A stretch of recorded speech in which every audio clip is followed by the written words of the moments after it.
Hello दोस्तों, मैं आपका बहुत बहुत स्वागत करता हूं आपके अपने channel Indian institute of stock market पर। आज हम चर्चा करने वाले हैं कि स्प्रेड्स को कैसे ट्रेड करा जाता है। अभी स्प्रेड्स क्या होते हैं, पहले मैं आप लोगों को वो समझा देता हूं। देखिए, अगर मेरे को तेजी करनी है तो मैं दो प्रकार के स्प्रेड से ट्रेड कर सकता हूँ। या तो मैं कॉल खरीद के कॉल बेच सकता हूँ, या फिर मैं पुट बेच के पुट खरीद सकता हूँ। क्या बोला मैंने आपसे? या तो मैं कॉल खरीद के कॉल बेच रहा हूँ, इसका मतलब मैं एक बड़ी कॉल खरीद रहा हूँ, उसके बदले में एक छोटी कॉल बेच रहा हूँ। या फिर मैं एक बड़ी पुट बेच रहा हूँ और उसके बदले में एक छोटे पुट खरीद रहा हूँ। यहाँ पे बड़े और छोटे का मतलब है उनके प्रीमियम वाइज। सीधे चलूंगा, आपको ऑप्शन चेन पे लेके और बेहतर तरीके से समझाता हूँ। देखो, अभी मैं यहाँ पे डायरेक्टली ऑप्शन चेन पे आ गया हूँ। ऑप्शन चेन मैंने किसकी ओपन करी है? ZS लाइफ की। अब यहाँ देखो, पहले स्टॉक की कंडीशन देख लो तो आप ओवरऑल सिनेरियो को समझ जाओगे। जब भी हम स्प्रेड ट्रेड करते हैं तो हमें बहुत पीछे से देखने की आवश्यकता नहीं होती है। क्यों? आगे के 4-5 दिन में ही डिसीजन निकल जाता है कि हमें उसमें पैसा बनेगा या नहीं बनेगा। जैसे कि फॉर एग्जांपल अगर हम यहाँ पे बात करी जाए, क्या समझ में आता है?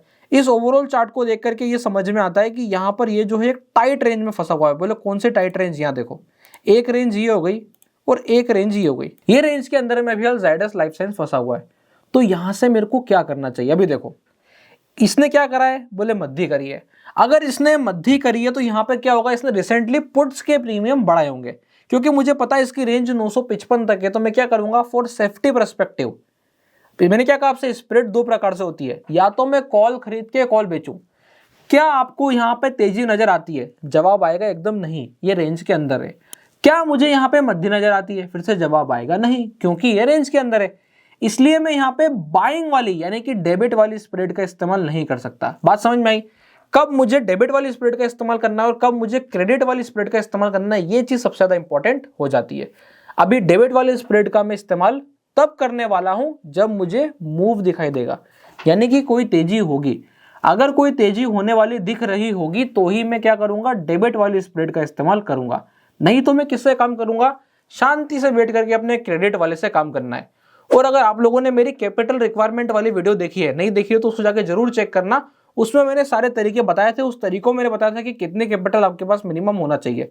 तो ये जो हम स्ट्रेटेजी के बारे में बात कर रहे हैं, इसकी कितने कैपिटल रिक्वायरमेंट होगी, आप जाकर के वाली वीडियो से चेकआउट कर सकते हैं।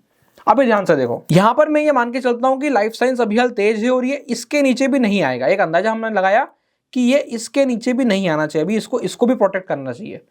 तो इसको अगर ये प्रोटेक्ट करेगा, मतलब हम ये थ्योरी मान के चल रहे हैं कि यहाँ से स्टॉक ने ऊपर ब्रेकआउट किया है, ये टेस्ट कर रहा है BL और अभी वापस से ऊपर की तरफ बढ़ेगा।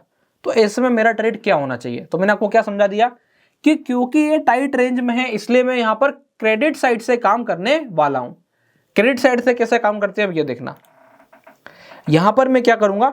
एक ऐसा पुट ऑप्शन ढूंढने की कोशिश करूंगा जो सेफ हो। सेफ कौन सा पुट ऑप्शन होगा? इस लाइन के नीचे, यानी कि 960 के नीचे वाले पुट ऑप्शन सेफ हैं। अब जैसा कि हमें पता चल चुका है कि हम 960 रुपए के नीचे सेफ हैं, तो 960 के नीचे अब आपके पास 950 भी है, 940 भी है, 930 भी है। तो ये कंप्लीटली डिपेंड करता है कि आपकी कैपिटल कितनी फ्री है। जैसे कि फॉर एग्जांपल अगर ये मेरा पहला ट्रेड है तो मैं यहाँ पर कोशिश करूंगा कि मैं अपने कैपिटल को फ्री रख के चलूं, क्योंकि यहाँ पे कोई सॉलिड चाल नहीं है। बस हमने स्टॉक देख लिया, देख करके एनालिसिस कर लिया। अब हमें समझ में आया कि सॉलिड नहीं है। सॉलिड नहीं है तो हम क्या करेंगे? बिल्कुल सेफेस्ट फॉर्म में जाएंगे। सेफेस्ट फॉर्म में जाने के लिए हम क्या करेंगे? हमारे पास कैपिटल है तो हमने क्या करा? ये 7 रुपए वाला ऑप्शन जो है इसे एक लॉट बेच दिया, और ये जो 900 रुपए का ऑप्शन है 3 रुपए 25 पैसे वाला, इसे एक लॉट बाय कर लिया और बस ये ट्रेड को छोड़ दिया। क्या करके? हमने ये मान लिया कि हम इसको पूरे मंथ छोड़ेंगे। नहीं नहीं नहीं नहीं नहीं, ऐसा नहीं है। पूरे मंथ नहीं छोड़ना है। फिर क्या करना है? अगर ये किसी भी कंडीशन में 960 के नीचे निकलता है, 956 के नीचे निकलता है, तो मुझे ट्रेड कट करना है। अब देखते हैं 956 के नीचे माइनस कितना होगा। 956 पे हमको 2500 रुपए का माइनस होगा, तो बस मैं ये माइनस लेके बाहर हो जाऊंगा, बात खत्म हो गई। अगर ये स्टॉक 956 के नीचे निकलता है तो मैं माइनस लेके बाहर हो जाऊंगा, अदरवाइज मैं इसको पूरे महीने के लिए छोड़ रहा हूं। बात समझ में आई कि अगर ये 956 के नीचे आता ही नहीं है, ये बस यहीं पे ऐसा घूमता रहता है घूमता रहता है। अगर 5 दिन 6 दिन भी और घूम गया, यानी कि आज अगर मैं बात कर रहा हूं फ्राइडे को और बात आ गई नेक्स्ट वाले फ्राइडे की, यानी कि पूरा फ्राइडे से फ्राइडे मार्केट घूम लिया इसी रेंज के अंदर में, या थोड़ा बहुत तेजी कर लिया, फिर इस वाले ट्रेड से आप बेफिक्र होकर से छोड़ सकते हो। ये मेरा एक ट्रेड है जो रखा रहेगा, मेरे कैपिटल पे कुछ छोटा मोटा रिटर्न दे देगा। अभी कितना रिटर्न, तो पहले देखते हैं। इसका 45,000 रुपए के आसपास लग रहा है। मैं आपको बताता हूँ 60 से 70,000 रुपए आप मैक्सिमम मार्जिन रख के चलो, क्योंकि हमें माइनस का पैसा भी रखना चाहिए। तो 60-70,000 रुपए अगर मैं पकड़ लेता हूँ और मेरे को मेन जो रिटर्न बनेगा वो बनेगा 3600, नहीं चाहिए, फिर कितना चाहिए? 2500 ही चाहिए। तो आप यहां से आराम से देख सकते हो कि कितना क्या गेम बैठेगा। तो इससे आपको एक चीज समझ में आ जाएगी कि ये हो गया अपना डिवाइडेड बाय, अगर मैं इसको 65,000 भी पकड़ लेता हूं तो ये हो जाता है 3.8%। तो लगभग 4% के आसपास का रिटर्न बैठ जाएगा, जिसको मैं पूरे मंथ में आराम से सिर्फ एक ट्रेड डाल के कवर कर लूंगा। अभी मैं बात करता हूं दूसरे ट्रेड की। यहां पे अब मैं आ जाता हूं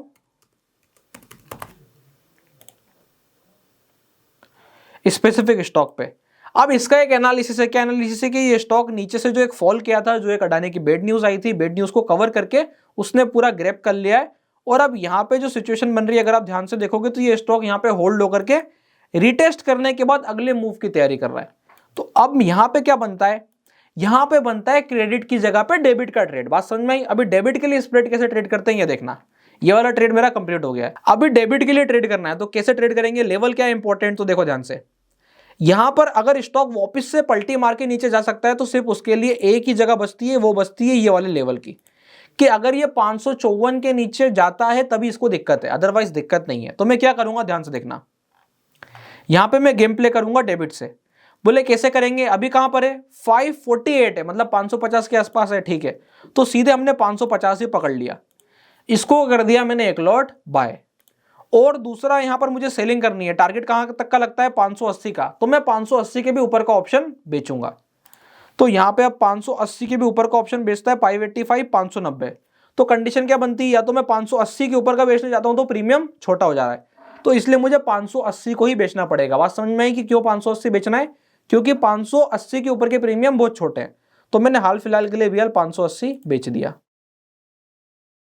अभी कंडीशन देखो क्या बन रही है, यहां पे मेरा रिस्क है 9,900 रुपए का, रिवॉर्ड है मेरा 17,000 रुपए का। क्या 17,000 आ सकते हैं? 100% आ सकते हैं, कोई खराबी नहीं है। क्या 9,900 जा सकते हैं? वो भी जा सकते हैं, पर अभी ना मुझको पूरे 17,000 चाहिए, ना मुझे पूरे 9,900 देना है। तो मैं क्या करूंगा, ध्यान से देखना। सपोज मैंने ये ट्रेड बना लिया है, आप ये मान के चलो कि फ्राइडे को ये वाला ट्रेड में बना करके गया हूं। तो अब मैं क्या करूंगा, ध्यान से, जिस भी टाइम पे अंबुजा सीमेंट 540 के नीचे निकल जाएगा उसी वक्त मैं ये वाला ट्रेड क्लोज कर दूंगा, उसके अलावा चालू रहने दूंगा। तो इस हिसाब से मुझे काम करना है। यहां पे मैंने अपना रूल सेट कर लिया है। अब 540 पे मेरा क्या माइनस होगा, एक बार वो हिसाब लगा लेते हैं। और 540 पे जो मेरा माइनस होगा वो लगभग 2,500 रुपए के आसपास का माइनस होगा, क्योंकि डेबिट की स्ट्रेटेजी है। ध्यान से सुनना, अब यहां पे ट्विक है, छोटा सा ट्विक है। क्योंकि यह स्ट्रेटेजी डेबिट की है, इसलिए यहां पर मैं 2,500 के नुकसान की जगह पे 3,500 से 4,000 का नुकसान प्लान कर रहा हूं। यानी कि मैं यहां पे 4,000 से ज्यादा रिस्क नहीं लेने वाला। मैंने एक एनालिसिस ओवरऑल ब्लू लाइन को देखते हुए कर लिया है।